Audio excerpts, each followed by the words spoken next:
Today we're making the Louisiane. Very Sazerac-y, but I kind of like it better actually. Derek forgot we do these things. Welcome to Call My Man Cocktails. I'm your host, Derrick Schommer. That's my second host, Ian Andrews. We're going to make for you today the Louisiana. Louisiana. Would that be the Louisiana? The La? Is La the? We're gonna make La Louisiana. Yeah, I guess you could say that. Yeah. The Louisiana? Yeah, but it's not. It's got an E at the end. No? YOLO once. Hey, anyway, he's over here for Cynthia Kupal, our producer for this episode. Yes, thank you, Cynthia. Yeah. What What are we doing? This drink was submitted by Jason Pfeiffer. Yeah, lots of letters to say that. Lots of F's. Yeah, and P's and silent P's. Yeah. So what is this recipe The recipe is 2 ounces of whiskey, bourbon, and rye. We're going to use Wild Turkey 101 bourbon. 1 ounce sweet vermouth, via, of course. 3/4 ounce of Benedictine, and Benedictine's awesome. 3 dashes of Peychaud bitters. 2 dashes of absinthe, and garnish with a cherry. What we're going to do with the absinthe is we're going to rinse the glass. So we're only going to add a couple dashes to the glass, give it a little swirl before we pour the stuff in. Swirl it full. Just like you do with a Sazerac. Yes. Yes. Some people stir and strain. Some people don't agree with the swish. Some people like to have their absinthe in. Like, it's not going to do anything. It does actually coat the glass, even though it's liquid, and there's glass there. And what I've seen sometimes is bars will have little spray bottles that they can spray. Atomizers? The atomizers, yeah. And they keep an atomizer full of whatever they have in their drink menu that needs to be used as a glass rinse. Yeah, so you might see something like this where you can just spray your bitters down. The other thing I wanted to mention is you can, if you don't have Peychaud or you want to try something different, there are other options out there. Everybody seems to be building out these Peychaud lookalikes. There's Wormwood bitters from Dylan's. Yes, it's that bottle. You want me to heat it up? No, it's the weird thing. Oh. It's not stuck. 1, 2, 3. It's a... So this is a little bit like a Sazerac, right? Yeah. Oh, I see it. You got it? Yeah. Right. That's why. I hate this thing. What's up with that? I You wish gotta I take had, the top off this cap so it doesn't spin on us. I know. That would probably help. I don't know how to do that. So the wormwood bitters have wormwood in them, which is one of the flavor impacts you get out of, or the star anise out of this specific product, out of the Peychaud. There's also Orleans bitters. Peychaud is an Orleans bitter. So Scrappy's put out one called Orleans bitters. It doesn't really sell that well because this is your de facto standard, and I don't think people understand what this is really supposed to be used for, or they fall back on this one because this one's probably like $9 and this one's like $19. And then there's a Creole bitters that I like from the Bitterman from Bitter Truth, but Bergenhoff. If you're in Europe, it's called Bitter Truth. If you're in the U.S. and you buy it at a liquor store, it's called Bitter Truth. If you buy it at a store that doesn't sell liquor or doesn't have a license, it's going to be Bergenhoff. It's the same product, different label, so that it's registered by the TTB as non-potable, which means you're not supposed to ingest it. Therefore, life is good. Maybe what we need to do is create a bitter, a bitter that fits this in a homemade fashion that I can then record and people can make. Yeah. Probably use some star anise because I have my coffee bitters that I created. These coffee bitters, Jennifer, the bourbon base, taste much different than they did when we first tasted them. Oh, really? So there is resting. After you've created your homemade bitters, there's a recipe on how I created both of these. You can go watch that and you can use that in a lot of different recipes. But just letting it sit in the bottle and rest. It's a 2-hour infusion with when we did it with the sous vide. Even resting, How that whooshes. it comes out really different. Look how cool that is. Since we chilled the glass with water and ice, as soon as you put the absinthe in there, you get the whoosh effect. It clouds it right out, the ouzo effect. Isn't that cool? That's pretty. It looks like milk. Yeah. That's cool. Yummy milk. Yummy milk. That's something you don't hear much of. And we used our clear ice in order to get the nice stir. Which also means, if you think about it, the clear ice is going to give no additional residual chemical or whatever, the elements out of the ice wouldn't come out in there. Wow. There it is. Sugary stuff is so sugary. I unsticky the icky. Wow, that has an absinthe smell to it, man. I didn't put too much in there. No, but it's absinthe. I thought the thing was just going to crest and dribble over the top. Oh no, I planned ahead. It's got a nice ripple on the meniscus there. Dude, if I had like 120 frame 4K camera, that would have been awesome. It would have been great. Only if. All right. We ready for this? Wow, Maybe that's someday. Pretty, tall. Tall? Your wash line. Oh, yeah. Close. It's a good wash.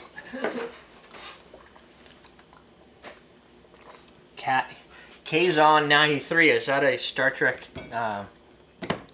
reference? Anyway, said yes. A Peychaud substitute, please. And if these guys can do it, there's going to be a recipe out there. I have some bitters books around here too. Dude. That's tasty. I like it a lot. That's like a Manhattan with, it's a Manhattan with Benedictine and Pernod. Yum. I know. I'm Does Manhattan have the bitters too? Manhattan does have bitters, yeah. But doesn't have Benedictine. I think it has bitters, Manhattan. I don't No. know. That's my guess. You can put bitters in that. Like, the Woodford Didn't we just Reserve. do like 12 of them the other day? I know. I think we did. I did. Yeah. Did we put bitters in that? I don't remember. God damn it, I should know this. The Woodford Reserve cherry bitters would be excellent in any Manhattan, I would Yeah. think. Yeah. This That's one, tasty. That's good. I don't know if the Peychaud would make as much of a difference in here because the Peychaud bitters You have bring the absinthe. bring that wormwood flavor, that star anise flavor out, and the absinthe is doing that already. I think Sazerac has a little bit more of a Peychaud, more You know, of a flavor. this to me reminds me of a Sazerac. It does. Very similar to a Sazerac, outside of the fact that it has the sweet Benedictine. Yeah. Yeah, don't get all crazy with that. I might not be able to get it off again. The sweet Benedictine flavor, whatever that herbal combination is that's unique to Benedictine, and people I see on Reddit, stuff. on the cocktail channel every now and then, what can I use and substitute for Benedictine? And there's really nothing. So it's hard to describe. You just have to have it. And if you have it, Singapore Slings will be your go-to drink. Yeah. And I love a Singapore sling. And that's what if got me there's- into Benedictine. Great. If you go to a buddy's That's house, classic IBU Singapore sling. It's Yeah. delicious with the cherry herring and the... if you go to a buddy's house and you see on their back bar cherry herring and Benedictine, guaranteed that person knows how to create the Singapore sling. I would The hope right so. way. The right way. Many bad recipes for Singapore. Yeah, you go to any Chinese restaurant and you order a Singapore sling, you're not getting the classic Singapore. Unless you go to a high-end Chinese restaurant like the... Something like Soho or someplace in New York City or What's the name of the bar in, right down by Fight Club I go to? The Bourbon bar. I'll think of it later. it's Baldwin Bar. Baldwin. Yeah. Go to the Baldwin bar and get a Singapore sling if you're in the Boston area. I haven't really given my opinion on yes or no, but I do like this drink. But this is a drink that I like a brownie or One. fudge. One. Yeah. Like there's so much flavor. This is a nice pre-dinner drink in my It's mind. got It's got a little bit of the sweet vermouth without a lot of overproof alcohol flavor.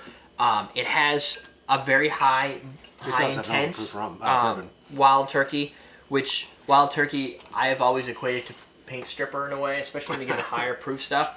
Well, I think when you start adding the sweetness of the vermouth and the Benedictine, it probably... brings it down. There's no sugars in here, Right.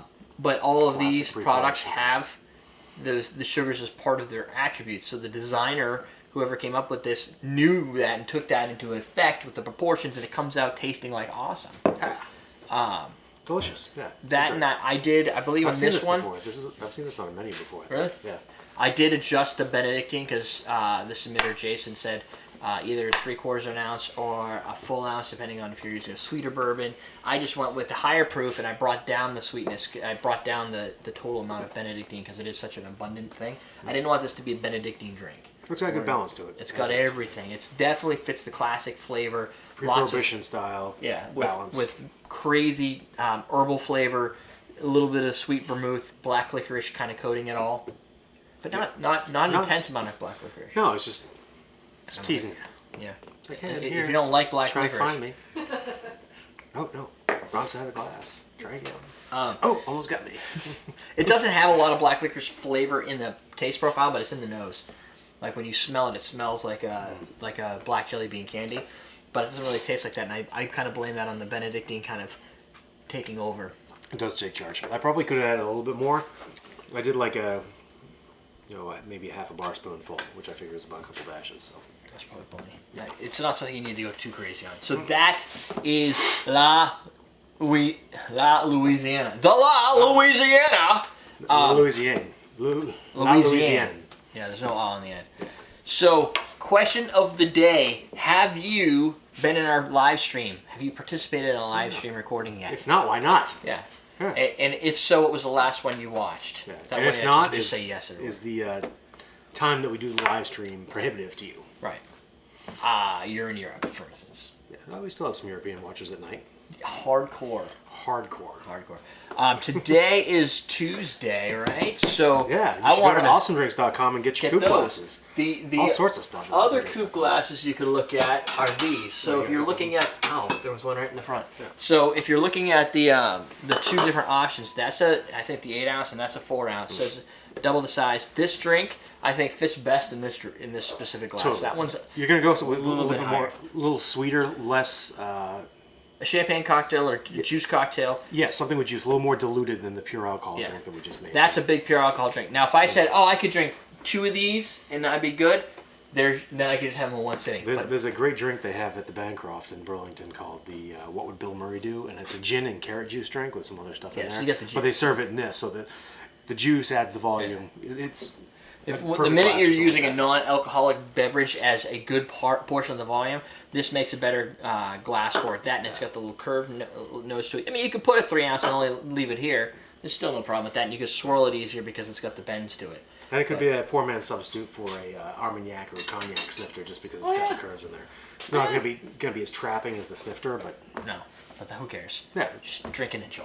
Exactly. That's awesomedrinks.com. You can use coupon code SPRING16, save 15% off until the 5th of May. Everything we use here, other than the alcohol, but including the bitters, all you can get there.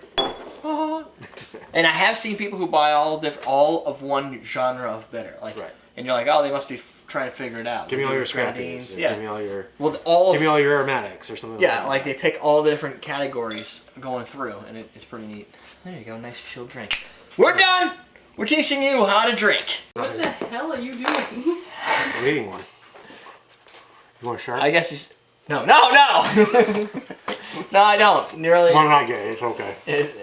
I just don't want your cold, otherwise I'd totally... Oh, I'm not sick now. I already give that to you guys.